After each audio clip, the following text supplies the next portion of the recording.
নতুন চমৎকার ইসলামিক ভিডিওতে স্বাগতম। শেষ পর্যন্ত দেখতে থাকুন, কিছু অলৌকিক ঘটনা সম্পর্কে জানতে পারবেন, ভালো লাগবে।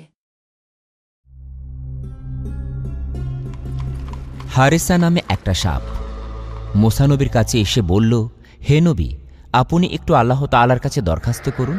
আখিরি নবীর কাছে ক্ষমা না চাওয়া পর্যন্ত, নবীর সাথে সাক্ষাৎ না করা পর্যন্ত আমার যেন হায়াত বৃদ্ধি করে দেয়া হয়।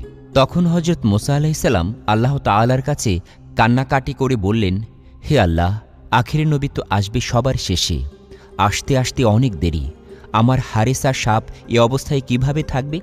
হে আল্লাহ, তুমি তার হায়াত বৃদ্ধি করে দাও। আল্লাহ তাআলা তখন এক গায়েবী আওয়াজের মাধ্যমে মুসা আলাইহিসসালামকে জানান দিলেন, হে মুসা, আমি তোমার দোয়া কবুল করে নিলাম, হারেসার হায়াত বৃদ্ধি করে দিলাম। একটি সময় গিয়ে এই সাপটি মদিনা থেকে মক্কার দিকে রওয়ানা দিল। মহানবী সাল্লাল্লাহু আলাইহি ওয়াসাল্লাম মক্কাতে কান্না করছেন, আর এই সাপটি মদিনায় কান্না করে চলেছে। তখন এই সাপটি বুকের উপর ভর করে মক্কার দিকে রওনা করল আল্লাহর নবীর কাছে মাফ চাওয়ার জন্য। এই সাপটি 6 মাস পর্যন্ত বুকে ভর করে আবু জেহেলের বাড়ির সামনে গিয়ে ক্লান্ত অবস্থায় দাঁড়িয়ে গেছে, এবং ক্লান্ত হয়ে পড়ার কারণে আবু জেহেলের বাড়ির সামনে সাপটি ঘুমিয়ে পড়েছে। সকালবেলা সেই বেঈমান আবু জাহেল ঘর থেকে বেরিয়ে যখন তার বাড়ির সামনে সাপটিকে দেখল, তখন একটি লাঠি দিয়ে সাপটির গায়ে আঘাত করা শুরু করল। সাপটি তখন কান্না করে বলছে, হে আবু জাহেল, তুমি আমাকে মেরো না, আমি সাপ নই, আমি একজন মানুষ। আবু জাহেল সাপের মুখে মানুষের মতো কথা শুনে অত্যন্ত অবাক হয়ে গেল। তারপর চিৎকার করে সবাইকে বলতে লাগলো, হে আমার বিবি, ওরে আমার সৈন্যরা, তোমরা তাড়াতাড়ি আসো, আমি আমার জীবনে এমন ঘটনা কখনো দেখি নাই, এই সাপ কথা বলছে। তখন সবাই সেখানে এসে উপস্থিত হলো, এবং আবু জাহেল তাদেরকে বলল, আমি সকালবেলা এই সাপটিকে আমার বাড়ির সামনে দেখলাম। আমি যখন আঘাত করলাম তখন এই সাপ মানুষের মতো কথা বলছে। বেঈমান আবু জাহেল তখন সাপটির গায়ে আঘাত করা শুরু করলো। তখন সাপ আবার কান্না করে বলতে লাগলো, হে আবু জাহেল, তুই আমাকে আর মারিস না, আমাকে একবারের জন্য নবীর সাথে দেখা করতে দে, একবার নবীর কাছে আমাকে যেতে দে, আমাকে মাফ চাওয়ার জন্য নবীর কাছে যেতে হবে। একবার যদি আমার নবী আমাকে মাফ করে দেয়, তারপরে তোর যত মন চায় আমাকে তত মারিস, আমি তোরে বাধা দেব না। আমার জীবনটা নষ্ট করিস না রে, একটু আমাকে যেতে দে, আমি নবীর সাথে দেখা করতে চাই, আমার মনে বড় ইচ্ছা আখিরি নবীকে দেখি, একটু আমাকে যেতে দে। তখন আবু জাহেল সৈন্যদেরকে বলে, এই সাপের গলায় তাড়াতাড়ি বেড়ি পরিয়ে দাও। অতঃপর সাপের গলায় শিকল পরিয়ে তাকে খুঁটির সাথে বেঁধে রাখা হলো, এবং তার গায়ে আঘাত শুরু করলো আবার। হারেসা সাপটি তখন কান্না করে আর বলে, আমাকে যত মারার তুই মার, একবার তুই আমাকে মুহাম্মদের কাছে যেতে দে। তখন আবু জাহেল বলে, হে বিবি, এই সাপের মুখ দিয়ে মুহাম্মদের নাম আসছে মনে হচ্ছে, এই সাপটি মুহাম্মদের জন্য পাগল। মুহাম্মদের জন্য যেহেতু পাগল, তাকে তো কোনোভাবেই ছাড়া যাবে না, কখনো ছাড়া যাবে না এই সাপটিকে। এইভাবে সাপটিকে বেঁধে রেখে সারাদিন তার গায়ে আঘাত করা হলো, নির্মম আঘাত করা হলো। তখন সাপটি আবার কান্না করে বলছে, ও আবু জাহেল, তুই বুঝলি না রে, আমি যদি শেষ নবীর কাছে যেতে না পারি তবে তো আমার জীবন ধন্য হবে না, আমি তো মাফ পাবো না, আর জান্নাতে যেতে পারবো না, আমাকে জাহান্নামে চলে যেতে হবে। আর যদি আমি জান্নাতে না যেতে পারি আমার কি হবে? আমি কি কখনো মাফ পাবো? একবারের জন্য হলেও তুই আমাকে যেতে দে, তুই আমাকে একবারের জন্য হলেও মুহাম্মদ রাসূলুল্লাহ সাল্লাল্লাহু আলাইহি ওয়াসাল্লামের কাছে যেতে দে। যদি আমার নবী আমাকে মাফ করে দেয়, তারপর তোর যত খুশি আমাকে তুই তত মারিস, যত শাস্তি তোর আছে আমাকে দিস। আবু জাহেল বলছে, হে সাপ, তুই কথা বলিস না, তোকে মুহাম্মদ পাঠিয়েছে, কারণ বর্তমানে তার সাথে আমার ঝামেলা চলছে, সে কিনা আমার ধর্মের উপর কালি দিচ্ছে। হে সাপ, তোকে আমি ছাড়ব না, সে তার উদ্দেশ্যের জন্যই তোকে পাঠিয়েছে, আমার ক্ষতি করার জন্য। সারা দিন সারা রাত সাপটিকে মারার পর পরদিন সকালবেলা আবার সাপটিকে মারতে শুরু করলো। তখন সাপটি বলতে লাগলো, হে আবু জাহেল, তুই আমাকে মারছিস কেন? সেটা আমি বুঝতে পেরেছি, আখিরি নবীর সাথে বেয়াদবি করার কারণে আজ আমার এই শাস্তি হচ্ছে। ও আবু জাহেল, তোকে আমি কথা দিলাম, তোর যত মারতে মন চায় আমাকে মারিস, কিন্তু একটিবারের জন্য হলেও তুই আমাকে আখিরি নবীর সাথে দেখা করার সুযোগ দে। হে আবু জাহেল, আমি যদি মুহাম্মদের কাছে গিয়ে মুহাম্মদের পায়ে পড়ে একটি চুমু দিতে পারি এবং আমাকে যদি মুহাম্মদ মাফ করে দেয়, তাহলে তো আলহামদুলিল্লাহ, আর যদি মাফ নাও করে তাও আমি তোর কাছে ফিরে আসব, তোর কাছে ধরা দেব, আমি তোকে কথা দিলাম আবু জাহেল, নবীর নাম শোনার কারণে আরও অনেক শাস্তি বেড়ে গেল। আবু জাহেল আরও গরম হয়ে সাপটিকে মারতে লাগলো এবং একটা সময় সে ক্লান্ত হয়ে গেল। তখন আবু জাহেল তার স্ত্রীকে বলল, হে বিবি, তুমি আমার ঘর থেকে আমার লোহার চাবুকটা নিয়ে আসো। এরপর সাপটিকে আবু জাহেল চাবুক মারতে মারতে এবার সাপের লেজের অংশটি কেটে ফেলল। তারপর স্ত্রীকে বলল, হে আমার বিবি, তুমি আমার ঘরে গিয়ে লবণ নিয়ে আসো। এই সাপটি মোহাম্মদের জাদুর সাপ, এটিকে মেরে ফেলতে হবে। তখন লবণ এনে সাপের গায়ে লাগিয়ে দেওয়ার পর সাপটি ছটফট করতে লাগলো এবং সাপটি কান্না জড়িত কণ্ঠে বলতে লাগলো, হে আবু জাহেল, তুমি আমার শরীর কেটে ফেলছো, আমার গায়ে লবণ লাগিয়ে দিয়েছো, আমি সহ্য করতে পারছি না। তবু এই রক্ত মাখা শরীর নিয়ে তুমি একবার আমাকে আখিরে নবীর কাছে যেতে দাও, মুহাম্মদের কাছে যেতে দাও, আমাকে ক্ষমা চাইতে দাও, আমাকে একটি বার যেতে দাও, শুধু একবার। তোমাকে কথা দিলাম এরপর আমি ফিরে আসব। কিন্তু আবু জাহেল সাপের কথাটি মানল না। তারপর আরও একটি টুকরো করে ফেলল। এভাবে সাপটিকে মাঝখান থেকে যখন কাটা হয় তখন সাপটি আর সহ্য করতে না পেরে মাটির সাথে মাথা লাগিয়ে দিল। তখন সাপটি কান্না করে আল্লাহকে বলতে লাগলো, হে আল্লাহ, আমি বুঝে গেছি এই বেঈমান আবু জাহেল আমাকে ছাড়বে না। আমি যদি নবীর কাছে যেতে না পারি তাহলে আমার জীবন ধন্য হবে না, আমার জীবনটা নষ্ট হয়ে যাবে। আমাকে আখিরে নবীর কাছে গিয়ে একটু মাফ চাওয়ার সুযোগ করে দাও, না হলে পরকালে গিয়ে আমি তো জাহান্নামের আগুন সইতে পারবো না। হে আল্লাহ, তুমি যত শাস্তি দেওয়ার আমাকে দাও। এরপর একটি পর্যায়ে আবু জাহেল সাপটিকে মেরেই ফেলল। পুরোপুরি মেরে ফেলার পর আবু জাহেল তার স্ত্রীকে বলছে, এটি তো মোহাম্মদের সাপ, এটি মোহাম্মদের জাদুর সাপ, এটি আবার পুনরায় জীবিত হয়ে যেতে পারে, তাই এটিকে আগুনে পোড়ানো হবে। এটিকে যদি আগুনে পোড়ানো হয় তাহলে আর বাঁচতে পারবে না। এরপর সাপটিকে আগুনে পোড়াতে লাগলো। যখন সাপটি পড়তে পড়তে আগুনে পড়ে ছাই হয়ে গেল, সেই ছাইগুলোকে একটি পাতিলে নিল এবং পাত্রটির মুখ বন্ধ করে দেয়া হলো। এইবার আবু জাহেল তার বিবিকে বলছে, হে বিবি, আমরা তো মোহাম্মদের জাদুর সাপ পুড়িয়ে ফেলেছি, মেরে ফেলেছি, খতম করে দিয়েছি, শেষ করে দিয়েছি। এইবার মোহাম্মদকে গিয়ে পরীক্ষা করব, দেখব তার জাদুবিদ্যা কতটুকু রয়েছে। তাকে গিয়ে আমরা বলবো এই পাতিলের ভেতর কি রয়েছে। অতঃপর বেঈমান আবু জাহেল মহল্লাতে ঘুরে ঘুরে মহল্লাবাসীকে বলছে, হে মহল্লাবাসীরা, আসো, তোমরা কি দেখবে? এই দেখো, মোহাম্মদ আমাকে মারার জন্য তার জাদুর সাপ পাঠিয়ে দিয়েছে, আমি সেটিকে মেরে ফেলেছি, সেটিকে পুড়ে ফেলে আমি জ্বালিয়ে দিয়েছি। এইসব বলে আবু জাহেল মহল্লাবাসীকে বোঝাতে চাইছে যে মোহাম্মদের চাইতে তার ক্ষমতা বেশি। নাউজুবিল্লাহ। তখন আবু জাহেল তার সৈন্যদেরকে বলছে, চলো আমরা এই সাপটিকে নিয়ে মুহাম্মদের কাছে যাব, তাকে কঠিন পরীক্ষা করব এবং বলবো এই পাতিলের ভেতর কি রয়েছে। সে যদি বলতে পারে তাহলে ভালো, আর যদি না পারে তাহলে আমরা তাকেও পিটিয়ে মেরে ফেলব এবং তাকে জ্বালিয়ে দেব, সাপের ছাইয়ের সাথে তাকে মিলিয়ে দেব। নাউজুবিল্লাহ। তারপর সেই বেঈমান আবু জাহেল তার সৈন্যদেরকে নিয়ে আখিরে নবী হযরত মুহাম্মদ সাল্লাল্লাহু আলাইহি ওয়াসাল্লামের বাড়িতে উপস্থিত হলো। তাকে ডাকা হলো, হে মুহাম্মদ, এদিকে আসো এবং দেখো আমি তোমার জন্য কি নিয়ে এসেছি। বিশ্বনবী হযরত মুহাম্মদ সাল্লাল্লাহু আলাইহি ওয়াসাল্লাম ঘর থেকে বেরিয়ে এসে আবু জাহেলকে দেখলেন এবং তার হাতে একটি পাতিল দেখলেন। তখন আবু জাহেল বলতে লাগলো, হে মুহাম্মদ, আমার এই পাতিলের ভিতরে কি রয়েছে তুমি যদি বলতে পারো তাহলে আমি কালেমা পড়ে মুসলমান হয়ে যাব, আর যদি না বলতে পারো তাহলে আমরা যে শাস্তি দেব সেটা তোমাকে মাথা পেতে নিতে হবে। মহানবী সাল্লাল্লাহু আলাইহি ওয়াসাল্লাম বললেন, আমি যদি বলি এই পাতিলের ভেতর কি রয়েছে তাহলে তুমি কি কালেমা পড়ে মুসলমান হবে? আবু জাহেল বলল, হ্যাঁ, তুমি যদি বলতে পারো পাতিলের ভেতরে কি রয়েছে আমি অবশ্যই কালেমা পড়ে মুসলমান হয়ে যাব, আর যদি বলতে না পারো তাহলে কঠিন শাস্তি পেতে হবে। মহানবী সাল্লাল্লাহু আলাইহি ওয়াসাল্লাম বললেন, হে আবু জাহেল, তোমার পাতিলের ভিতরে কি রয়েছে সেটা আমি না বলে যদি এই পাতিলের ভিতর যে জিনিসটি রয়েছে সে নিজের মুখে বলে তাহলে কি হবে? তখন আবু জাহেল বলতে লাগলো, তাহলে তো অনেক ভালোই হয়, ঘটনাটা আরও অনেক বেশি পরিষ্কার হয়ে যাবে। মহানবী সাল্লাল্লাহু আলাইহি ওয়াসাল্লাম তখন বললেন, ঠিক আছে, আমি তোমার চ্যালেঞ্জ গ্রহণ করলাম। পাতিলের ভিতরে কি আছে সেটা যদি বলতে না পারি তোমরা যে শাস্তি দেবে সেটা আমি মাথা পেতে নিব। তখন আবু জাহেল মহল্লাবাসী সবাইকে সাক্ষী রাখল এবং বলল, হে মহল্লাবাসী, সবাই জেনে রেখো, যদি মোহাম্মদ বলতে পারে এই পাতিলের ভেতর কি আছে তবে আমি মুসলমান হব, এবং সে যদি বলতে না পারে তাহলে তাকে কি শাস্তি দেব সে মাথা পেতে নেবে, সেটা তোমরা জেনে রেখো। চারদিকে অসংখ্য মানুষ দাঁড়িয়ে আছে। হযরত মুহাম্মদ সাল্লাল্লাহু আলাইহি ওয়াসাল্লাম তখন পাতিলের দিকে তাকিয়ে তার শাহাদাত আঙ্গুলটি ইশারা করে বলতে লাগলেন, কে তুমি, কে? আমার আল্লাহর হুকুমে কথা বলা শুরু করো। তখন আল্লাহ তাআলা জিব্রাইল আলাইহিসসালামকে ডেকে বলছেন, হে জিব্রাইল, তুমি দেখো আমার বন্ধু সেই পাতিলের দিকে ইশারা করছে।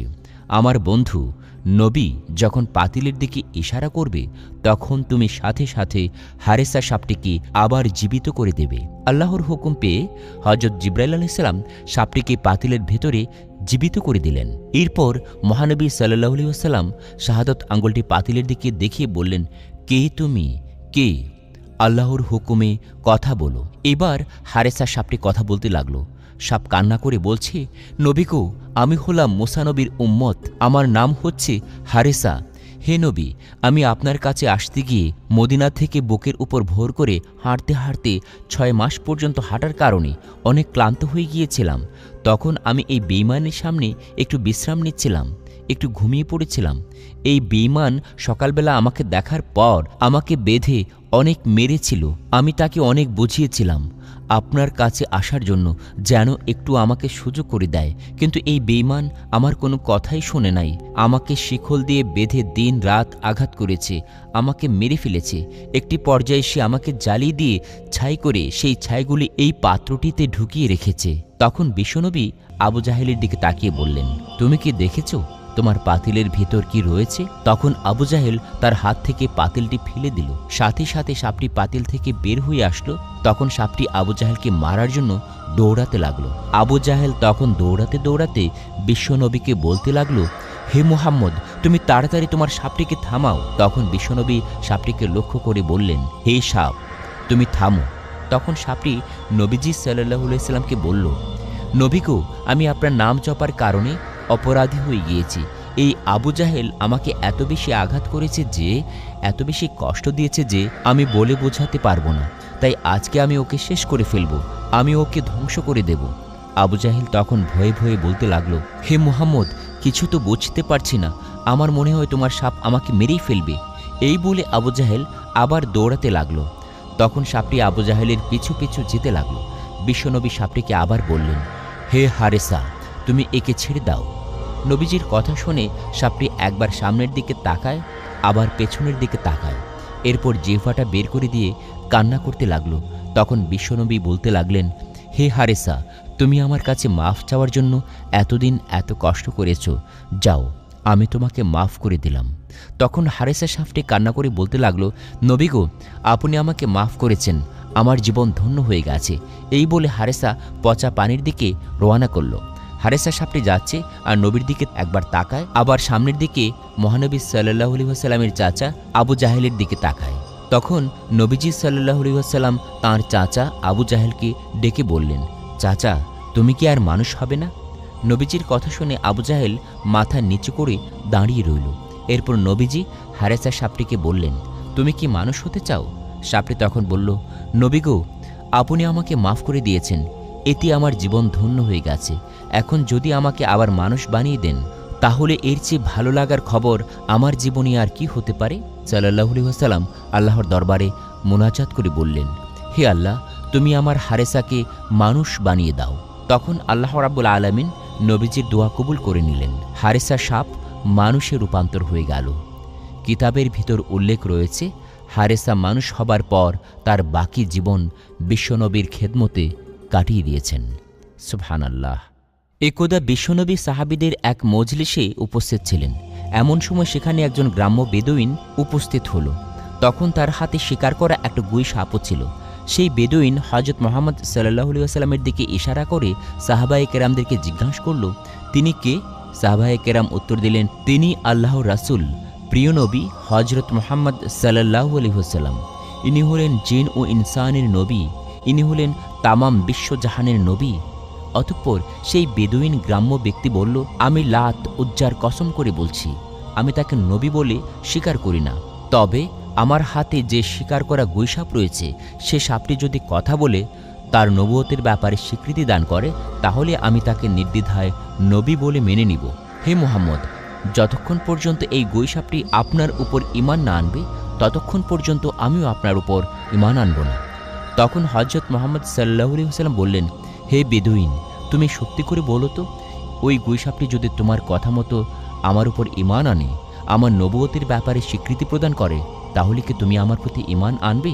তখন বেদুইন ব্যক্তি জবাব দিল, যদি সত্যি এটি হয় তাহলে আমি নির্দ্বিধায় আপনাকে নবী বলে স্বীকার করে নিব এবং আপনার প্রতি ঈমান আনব। তখন আল্লাহর নবী বেদুইনকে বললেন, তুমি গুইসাপটিকে ছেড়ে দাও।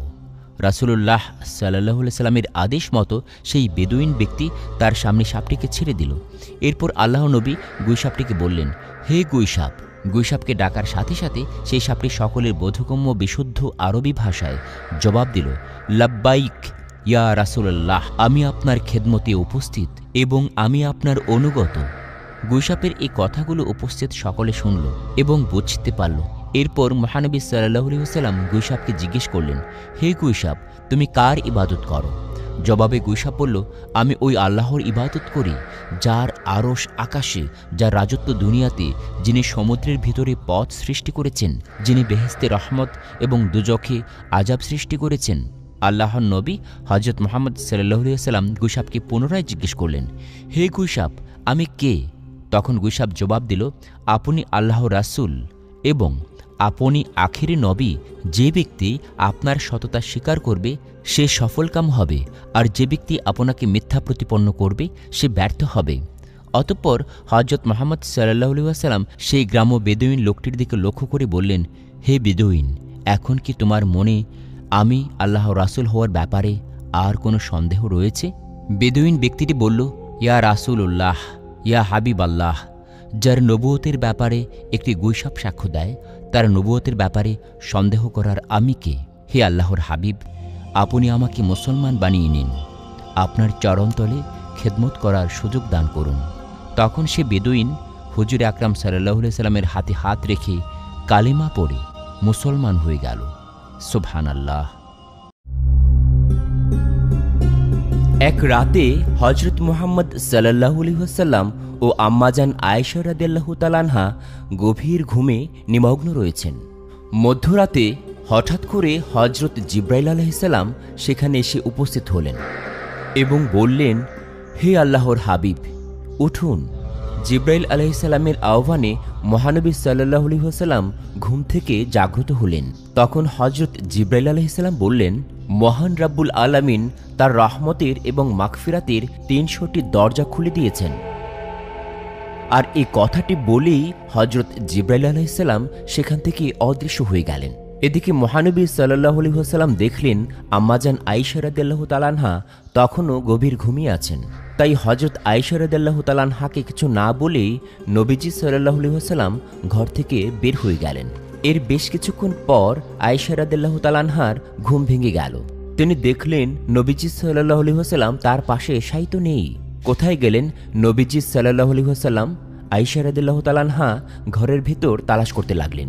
ঘরের মধ্যে না পেয়ে তিনি বাইরে আসলেন। নবীজি সাল্লাল্লাহু আলাইহি ওয়াসাল্লামের অন্যান্য স্ত্রীগণের রুমেও খুঁজতে লাগলেন। না, কোথাও নবীজি সাল্লাল্লাহু আলাইহি ওয়াসাল্লামকে পাওয়া যাচ্ছে না।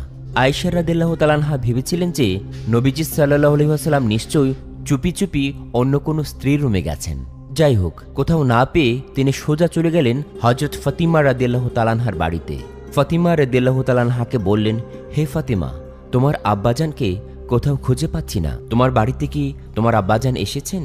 ফাতিমা রাদিয়াল্লাহু তাআলা আনহা তখন জবাব দিলেন, না, আব্বাজান তো এখানেও আসেননি। অতঃপর হযরত আলী রাদিয়াল্লাহু তাআলা আনহু নবীজি সাল্লাল্লাহু আলাইহি ওয়াসাল্লামকে খোঁজার জন্য বের হয়ে গেলেন। হযরত আলী রাদিয়াল্লাহু তাআলা আনহুর সাথে হযরত হাসান হোসেন রাদিয়াল্লাহু তাআলা আনহু, ফাতিমা রাদিয়াল্লাহু তাআলা আনহা ও আম্মাজান আয়েশা রাদিয়াল্লাহু তাআলা আনহাও বের হয়ে গেলেন নবীজি সাল্লাল্লাহু আলাইহি ওয়াসাল্লামকে খুঁজে বের করার জন্য। সবাই মিলে মহানবী সাল্লাল্লাহু আলাইহি ওয়াসাল্লামকে খোঁজ করতে করতে মসজিদে এসে দেখলেন যে সেখানেও তিনি নেই। তখন আয়েশা রাদিয়াল্লাহু তাআলা আনহা কেঁদে কেঁদে বললেন, নবীজির অন্যান্য বিবিদের ঘরেও তালাশ করলাম, কিন্তু সেখানে তিনি নেই। আল্লাহর ঘর মসজিদে এসেও নবীজিকে তালাশ করলাম, এখানেও সে পেলাম না। তাহলে কোথায় গেলে আমার প্রাণের নবীকে পাওয়া যাবে? তখন হযরত আলী রাদিয়াল্লাহু তাআলা আনহু বললেন, যেহেতু নবীজি সাল্লাল্লাহু আলাইহি ওয়াসাল্লামকে মসজিদে পাওয়া গেল না, তাহলে হয়তো কবরস্থান জান্নাতুল বাকিতে পাওয়া যেতে পারে। আলী রাদিয়াল্লাহু তাআলা আনহু এর কথা শুনে সবাই মিলে জান্নাতুল বাকিতে এসে দেখলেন যে মহানবী হযরত মুহাম্মদ সাল্লাল্লাহু আলাইহি ওয়াসাল্লাম সিজদায় পড়ে আছেন। সেই সেজদার নূর এবং মহানবী সাল্লাল্লাহু আলাইহি ওয়াসাল্লামের চেহারার নূরে জান্নাতুল বাকির কবরস্থান আলোতে আলোতে আলোকিত হয়ে গেছে।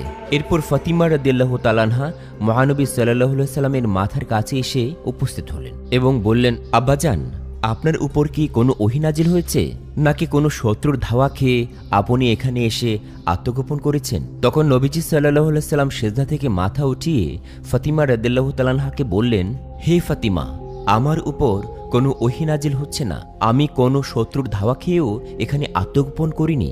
হজরত জিব্রাইল আলাইহিস সালাম আমার কাছে এসে আমাকে বলে গেছেন যে আজকে রাতে নাকি মহান রাব্বুল আলামিন তাঁর রহমত এবং মাগফিরাতের 300টি দরজা খুলে দিয়েছেন। হে ফাতিমা, আজকের রাত এমন একটি রাত যে রাতে বান্দার ভাগ্য নির্ধারণ করা হয়, যে রাতে মহান রাব্বুল আলামিন বান্দাদেরকে ক্ষমা করে দেন। এটা হলো অর্ধ শাবানের রাত, শাবানের 14 তারিখের দিবাগত রাত। অর্ধ শাবানের রাতে মহান রাব্বুল আলামিন বান্দাদের দিকে মনোযোগ দেন এবং ক্ষমা প্রার্থনাকারীদের ক্ষমা করেন, অনুগ্রহ প্রার্থীদের অনুগ্রহ করেন, বিদ্বেষ পোষণকারীদেরকে ছেড়ে দেন তাদের অবস্থাতেই। হে ফাতিমা, আমি সেজদায় পড়ে জান্নাতুল বাকিতে যারা শায়িত আছেন তাদের জন্য মহান রাব্বুল আলামিনের কাছে দোয়া করেছি, কেননা আমি যা জানি তা তোমরা জানো না, আমি যা দেখি তা তোমরা দেখো না। আমি রাসূল যখন কবরের পাশে এসে দাঁড়াই, কবরবাসীদের সাথে মহান রাব্বুল আলামিন কি আচরণ করেন তোমরা দিনের বেলা যেমন সবকিছু স্পষ্ট দেখতে পাও, আমি তেমনই কবরের আযাব স্পষ্ট দেখতে পাই। ফাতিমা, আমি জান্নাতুল বাকিতে চলে এসেছি আমার সাহাবীদের জন্য আল্লাহ তাআলার দরবারে মাগফিরাত কামনা করতে। মহান রাব্বুল আলামিন যেন আমার সাহাবীদেরকে জান্নাতের কঠিন আযাব থেকে নাজাত দান করেন। সুবহানাল্লাহ। একদা রাত্রে প্রিয়নবী হজরত মুহাম্মদ সাল্লাল্লাহু আলাইহি ওয়াসাল্লাম নামাজে দাঁড়ালেন এবং এত দীর্ঘ সেজদা করলেন যে হজরত আয়েশা রাদিয়াল্লাহু তাআলা আনহা ধারণা করলেন যে হজরত মুহাম্মদ সাল্লাল্লাহু আলাইহি ওয়াসাল্লাম হয়তোবা মৃত্যুবরণ করেছেন। তখন আয়েশা রাদিয়াল্লাহু তাআলা আনহা মহানবী সাল্লাল্লাহু আলাইহি ওয়াসাল্লামের বৃদ্ধাঙ্গুল নাড়া দিলেন। নবীজি সাল্লাল্লাহু আলাইহি ওয়াসাল্লামের বৃদ্ধাঙ্গুল নড়ল। আয়েশা রাদিয়াল্লাহু তাআলা আনহা তখন নিশ্চিন্ত হলেন। এরপর নবীজি সাল্লাল্লাহু আলাইহি ওয়াসাল্লাম যখন সেজদা থেকে উঠলেন এবং তার নামাজ শেষ করলেন, আয়েশা রাদিয়াল্লাহু তাআলা আনহাকে লক্ষ্য করে বললেন, হে আয়েশা, তোমার কি এই আশঙ্কা হয়েছে যে আল্লাহর রাসূল তোমার হক নষ্ট করবেন? উত্তরে আয়েশা রাদিয়াল্লাহু তাআলা আনহা বললেন, না ইয়া রাসূলুল্লাহ, আপনার দীর্ঘ সেজদা দেখে আমি এই আশঙ্কা করছিলাম যে আপনি মৃত্যুবরণ করেছেন কিনা। নবীজি সাল্লাল্লাহু আলাইহি ওয়াসাল্লাম তখন জিজ্ঞেস করলেন, হে আয়েশা, তুমি কি জানো এটা কোন রাত? জবাবে আয়েশা রাদিয়াল্লাহু তাআলা আনহা বললেন, আল্লাহ ও তাঁর রাসূলই ভালো জানেন। অতঃপর প্রিয়নবী হযরত মুহাম্মদ সাল্লাল্লাহু আলাইহি ওয়াসাল্লাম ইরশাদ করলেন, হে আয়েশা, এটা হলো অর্ধ শাবানের রাত, শাবানের 14 তারিখের দিবাগত রাত। মহান আল্লাহ তাআলা অর্ধ শাবানের রাতে তাঁর বান্দার প্রতি মনোযোগ দেন এবং ক্ষমা প্রার্থনাকারীদের ক্ষমা করেন এবং অনুগ্রহ প্রার্থীদের অনুগ্রহ করেন, আর বিদ্বেষ পোষণকারীদের ছেড়ে দেন তাদের অবস্থাতেই। প্রিয় দর্শক শ্রোতা, আমরা এই হাদিস থেকে আমরা শবে বরাতের রাতে ইবাদত বন্দকি সম্পর্কে আমরা এই শিক্ষা পাই যে দীর্ঘ নফল নামাজ পড়া, যাতে সেজদা দীর্ঘায়িত হয়, পবিত্র কোরআন তেলাওয়াত করা, নবীজি সাল্লাল্লাহু আলাইহি ওয়াসাল্লামের প্রতি দুরূদ পড়া, ইস্তেগফার পড়া এবং ক্ষমা প্রার্থনা করা, একনিষ্ঠ মনে আল্লাহ তাআলার কাছে দোয়া করা, রাতের কিছু সময় ঘুমানো, এমন যেন না হয় যে সারা রাতের দীর্ঘ ইবাদতের ফলে ফজরের নামাজের জামাত ছুটে যায়, পরদিন রোজা পালন করা। কেননা নবীজি সাল্লাল্লাহু আলাইহি ওয়াসাল্লাম বলেছেন, অর্ধ শাবানের রাত অর্থাৎ শাবান মাসের 14 তারিখ দিবাগত রাত যখন আসে, তখন তোমরা এই রাতটি ইবাদত বন্দেগীতে কাটাও এবং দিনের বেলায় রোজা রাখো। কেননা এই রাতের সূর্যাস্তের পর মহান রাব্বুল আলামিন প্রথম আসমানে আসেন এবং বলেন, কোনো ক্ষমাপ্রার্থী আছো কি? আমি তাকে ক্ষমা করে দেব। আছে কি কোনো রিজিক প্রার্থী? আমি তাকে রিজিক দেব। এভাবে সুবহি সাদিক পর্যন্ত মহান রাব্বুল আলামিন তাঁর বান্দাদের ডাকতে থাকেন। সুবহানাল্লাহ। তাছাড়া প্রতি আরবি মাসের 13, 14 ও 15 তারিখ তথা আইয়ামুল বীজে রোজা রাখা, এটা সহিহ হাদিস দ্বারা প্রমাণিত। আর শাবান মাসের এই দিনটিও আইয়ামুল বীজের অন্তর্গত। প্রিয়নবী হজরত মুহাম্মদ সাল্লাল্লাহু আলাইহি ওয়াসাল্লাম নিজেও আইয়ামুল বীজে রোজা রাখতেন। অন্য আরেক বর্ণনায় পাওয়া যায় যে এক রাতে প্রিয় নবী হজরত মোহাম্মদ সাল্লাল্লাহু আলাইহি ওয়াসাল্লাম ও আম্মাজান খাদিজা রাদিয়াল্লাহু তাআলা আনহা ঘুমিয়েছিলেন। নবীজি সাল্লাল্লাহু আলাইহি ওয়াসাল্লাম যখন বুঝতে পারলেন আয়েশা রাদিয়াল্লাহু তাআলা আনহা ঘুমিয়ে গেছেন, তখন তিনি চুপিসারে ঘর থেকে বের হয়ে গেলেন। এদিকে আম্মাজান আয়েশা রাদিয়াল্লাহু তাআলা আনহাও ঘুমিয়েছিলেন না। তিনি মূলত ঘুমের ভান করেছিলেন। তিনি ভাবলেন তার অগোচরে রাসূল সাল্লাল্লাহু আলাইহি ওয়াসাল্লাম কোথায় যান সেটা তিনি দেখবেন। তাই তিনি কৌতূহলবশত নবীজি সাল্লাল্লাহু আলাইহি ওয়াসাল্লামের পিছু নিলেন। নবীজি সাল্লাল্লাহু আলাইহি ওয়াসাল্লাম এগিয়ে চলছেন, পিছু পিছু হযরত আয়েশা রাদিয়াল্লাহু তাআলা আনহা। নবীজি সাল্লাল্লাহু আলাইহি ওয়াসাল্লাম এগিয়ে চলতে চলতে একটা সময় মসজিদে নববী পার হয়ে অনেক সাহাবীদের কবরস্থানে গেলেন। কবরস্থানে পৌঁছে রাসূল সাল্লাল্লাহু আলাইহি ওয়াসাল্লাম বেশ কিছুক্ষণ নীরবে দাঁড়িয়ে রইলেন। এরপর আকাশের দিকে তাকিয়ে দুহাত তুলে আল্লাহর কাছে দোয়া করলেন। অদূরে দাঁড়িয়ে আয়েশা রাদিয়াল্লাহু তাআলা আনহা সবকিছু দেখছিলেন। তিনি যখন দেখলেন নবীজি সাল্লাল্লাহু আলাইহি ওয়াসাল্লাম যখন তার মৃত সাহাবীদের জন্য দোয়া করছেন, তখন তিনি লজ্জিত হলেন। এরপর রাসূল সাল্লাল্লাহু আলাইহি ওয়াসাল্লাম যেন বুঝতে না পারেন, আয়েশা রাদিয়াল্লাহু তাআলা আনহা বেশ দ্রুততার সাথে ঘরে পৌঁছলেন। এসে চাদর গায়ে শুয়ে পড়লেন। কিছুক্ষণ পর নবীজি সাল্লাল্লাহু আলাইহি ওয়াসাল্লাম ঘরে এসে শুয়ে পড়লেন। নবীজি সাল্লাল্লাহু আলাইহি ওয়াসাল্লাম বিছানায় শুয়ে বুঝতে পারলেন আয়েশা রাদিয়াল্লাহু তাআলা আনহার শ্বাস প্রশ্বাস অস্বাভাবিক। তার তড়িৎ স্পন্দন বেড়ে গেছে, তার শ্বাস প্রশ্বাস দ্রুত ওঠানামা করছে। নবীজি সাল্লাল্লাহু আলাইহি ওয়াসাল্লাম তখন দাঁড়িয়ে জিজ্ঞেস করলেন, আয়েশা কি হয়েছে? উত্তরে আয়েশা রাদিয়াল্লাহু তাআলা আনহা বললেন, কিছু না। রাসূল সাল্লাল্লাহু আলাইহি ওয়াসাল্লাম তখন বললেন, তুমি বলবে নাকি আমি সর্বজ্ঞ আল্লাহর কাছ থেকে জেনে নেব? অতঃপর আয়েশা রাদিয়াল্লাহু তাআলা আনহা পুরো ঘটনা বললেন এবং লজ্জিত হলেন। অতঃপর নবীজি সাল্লাল্লাহু আলাইহি ওয়াসাল্লাম বললেন, তুমি কি মনে করো আল্লাহ ও তার রাসূল তোমার উপর জুলুম করবেন? জবাবে আয়েশা রাদিয়াল্লাহু তাআলা আনহা বললেন, হে আল্লাহর রাসূল, আমি ভেবেছিলাম আপনি অন্য কোনো স্ত্রীর ঘরে গেছেন। এরপর নবীজি সাল্লাল্লাহু আলাইহি ওয়াসাল্লাম বললেন, মহান রাব্বুল আলামিন শাবানের মধ্যরাত্রিতে নিকটবর্তী আসমানে অবতীর্ণ হন এবং কাউব গোত্রের ছাগলের পশমের চেয়ে অনেক বেশি লোকদের ক্ষমা করেন। সুবহানাল্লাহ। অতঃপর মহানবী সাল্লাল্লাহু আলাইহি ওয়াসাল্লাম খুনসুটি করে তাঁর স্ত্রী হযরত আয়েশা রাদিয়াল্লাহু তাআলা আনহাকে চিমটি দিলেন। আয়েশা রাদিয়াল্লাহু তাআলা আনহা মৃদু ব্যথায় হেসে উঠলেন। এরপর রাসূল আকরাম সাল্লাল্লাহু আলাইহি ওয়াসাল্লাম বললেন, হে আয়েশা, কখনো এমন ধারণা করো না যে আল্লাহর রাসূল তোমার সাথে বেইনসাফি করবেন। সুবহানাল্লাহ। একবার মদিনায় 3 দিন যাবৎ হযরত মুহাম্মদ সাল্লাল্লাহু আলাইহি ওয়াসাল্লামকে খুঁজে পাওয়া যাচ্ছিল না। হযরত আবু বকর রাদিয়াল্লাহু তাআলা আনহু এবং ওমর রাদিয়াল্লাহু তাআলা আনহু দুজনে মিলে নবীজি সাল্লাল্লাহু আলাইহি ওয়াসাল্লামের সন্ধান করতে বের হয়ে গেলেন। আবু বকর ও ওমর রাদিয়াল্লাহু তাআলা আনহুমা বেশ কিছু সময় সন্ধান করার পর তারা কিছু দূরে কয়েকজন মুনাফিকদের দেখতে পেলেন। তারা দুজনে মিলে সেই মুনাফিকদের কাছে গেলেন এবং ওমর রাদিয়াল্লাহু তাআলা আনহু সেই মুনাফিককে বললেন, হে মুনাফিকেরা, তোমরা কি আমার নবীজি সাল্লাল্লাহু আলাইহি ওয়াসাল্লামকে কোথাও দেখেছো? আমরা তাকে বেশ কিছুদিন ধরে কোথাও খুঁজে পাচ্ছি না। তখন সেই মুনাফিক বলল, আমরা কোথাও আপনাদের নবীজিকে দেখতে পাইনি। আবু বকর রাদিয়াল্লাহু তাআলা আনহু ওমর রাদিয়াল্লাহু তাআলা আনহুকে বললেন, চলো আমরা সামনের রাস্তা দিয়ে এগিয়ে চলি, আমাদের নবীজি সাল্লাল্লাহু আলাইহি ওয়াসাল্লামের কোনো খবর পাওয়া যায় কিনা। তারা দুজনে মিলে আরও একটু দূর এগিয়ে যেতে লাগলেন। কিছুক্ষণ যেয়ে একটি গাছের নিচে কয়েকজন রাখালকে দেখতে পেলেন। তারা দুজনে রাখালদের কাছে গিয়ে তাদের নবীজি সাল্লাল্লাহু আলাইহি ওয়াসাল্লামের খোঁজ করলেন। হযরত ওমর রাদিয়াল্লাহু তাআলা আনহু রাখালদেরকে বললেন, তোমরা কি এই পথ দিয়ে আমাদের নবীজি সাল্লাল্লাহু আলাইহি ওয়াসাল্লামকে দেখতে পেয়েছো? তখন তাদের মধ্যে এক রাখাল বলল, আজ 2-4 দিন যাবৎ ওই গুহা থেকে এক লোকের কান্নার আওয়াজ শোনা যাচ্ছে, আর তার ওই কান্নার আওয়াজে আমাদের গাভীগুলোও আজ কয়েকদিন ধরে কোনো খাবার খাচ্ছে না, আর বাছুরগুলোও তাদের মায়ের দুধ খাচ্ছে না। মনে হচ্ছে আজ 2-4 দিন ধরে আমাদের পশুগুলোও কান্না করছে। মনে হয় ওই গুহাতেই আপনাদের নবীজি রয়েছেন। ভাই, দয়া করে আপনারা আপনাদের নবীজিকে ওখান থেকে নিয়ে যান, তাহলে মনে হয় আমাদের গাভী ও বাছুরগুলো আগের মতো খেতে পারবে। রাখালদের এই কথাগুলো শুনে হযরত আবু বকর রাদিয়াল্লাহু তাআলা আনহু হযরত ওমর রাদিয়াল্লাহু তাআলা আনহুকে বললেন, যার কান্না শুনে পশু পাখিরা পর্যন্ত খাবার খাওয়া বন্ধ করে দেয়, তিনি আমাদের মহানবী ছাড়া আর কেউ নন। তখন হযরত আবু বকর রাদিয়াল্লাহু তাআলা আনহু ও ওমর রাদিয়াল্লাহু তাআলা আনহু নবীজি সাল্লাল্লাহু আলাইহি সাল্লামকে ফিরিয়ে আনার জন্য ওই গুহার মধ্যে প্রবেশ করেন।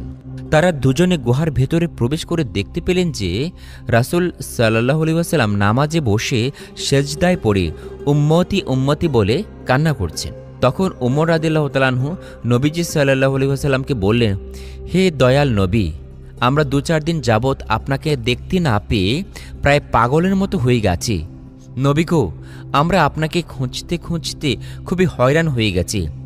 আপনাকে না দেখতে পেয়ে আমাদের আহার নিদ্রা সবই প্রায় বন্ধ হয়ে গেছে, আর আপনি এই গুহায় বসে উম্মতি উম্মতি বলে কান্না করছেন।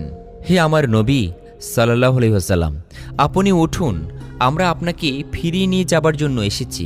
রাসূল সাল্লাল্লাহু আলাইহি ওয়াসাল্লাম তখন কান্না করেই চলছেন। তিনি কিছুতেই সেজদা থেকে মাথা তুললেন না। তখন হযরত আবু বকর রাদিয়াল্লাহু তাআলা আনহু মহানবী সাল্লাল্লাহু আলাইহি ওয়াসাল্লামকে বললেন, হে নবী, আপনি উম্মতের জন্য এত কান্না করছেন। আমি আবু বকর আপনাকে কথা দিচ্ছি যে আমার সারা জীবনের ইবাদত আপনার উম্মতের জন্য দিয়ে দেব।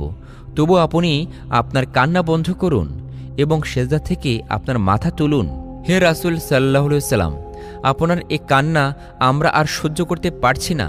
কিন্তু নবীজি সাল্লাল্লাহু আলাইহি ওয়াসাল্লাম তখনও তার মাথা সেজদা থেকে তুললেন না।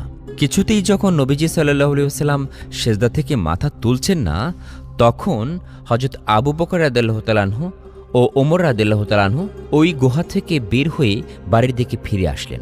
পথিমধ্যে তারা দুজনে হযরত আলী রাদিয়াল্লাহু তাআলা আনহুকে পেলেন। তারা দুজনেই হযরত আলী রাদিয়াল্লাহু তাআলা আনহুর কাছে ছুটে যান এবং নবীজি সাল্লাল্লাহু আলাইহি ওয়াসাল্লামের সব ঘটনা আলী রাদিয়াল্লাহু তাআলা আনহুকে বললেন। আলী রাদিয়াল্লাহু তাআলা আনহু এই ঘটনাগুলো শুনে তাড়াতাড়ি বাড়ির দিকে ছুটে যান এবং ফাতিমা রাদিয়াল্লাহু তাআলা আনহাকে তার পিতার সব কথা খুলে বলেন। ফাতিমা রাদিয়াল্লাহু তাআলা আনহা এই কথাগুলো শুনে হযরত হাসান ও হোসেন রাদিয়াল্লাহু তাআলা আনহুকে সঙ্গে নিয়ে সেই গুহার মধ্যে নবীজি সাল্লাল্লাহু আলাইহি ওয়াসাল্লামের সাথে দেখা করতে যান। তারপর ফাতিমা রাদিয়াল্লাহু তাআলা আনহা গুহার মধ্যে প্রবেশ করে দেখেন যে নবীজি সাল্লাল্লাহু আলাইহি ওয়াসাল্লাম তখনও সেজদায় পড়ে কাঁদছেন আর বলছেন, উম্মতি উম্মতি।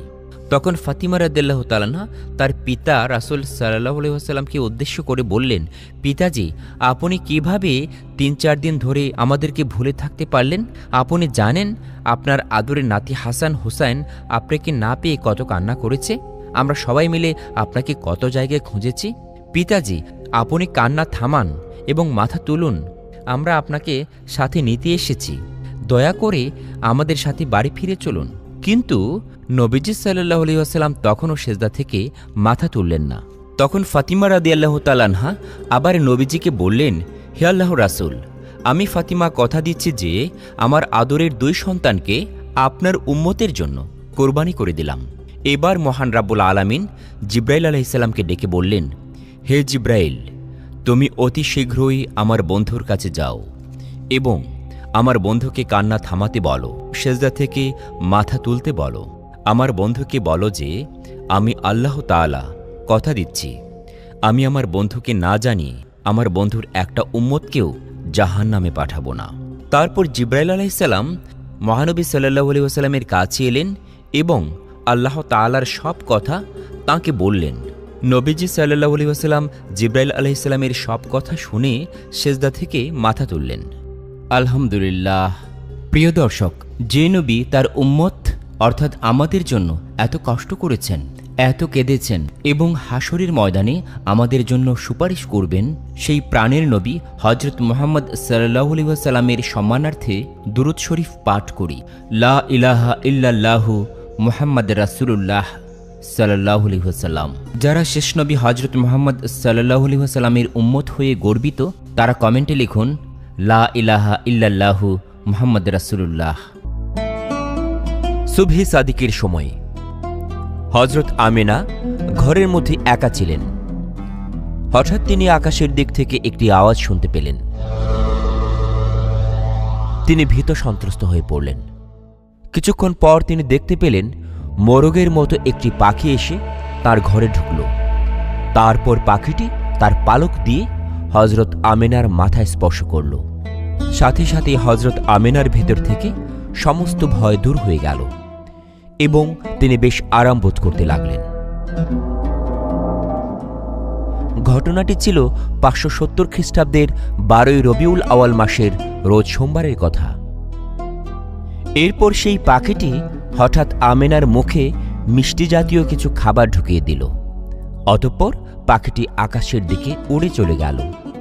হযরত আমেনার ঘর থেকে পাখিটি চলে যাওয়ার পর হঠাৎ একজন যুবক আমেনার ঘরে প্রবেশ করলেন, আর সেই যুবকের হাতে ছিল শরবত।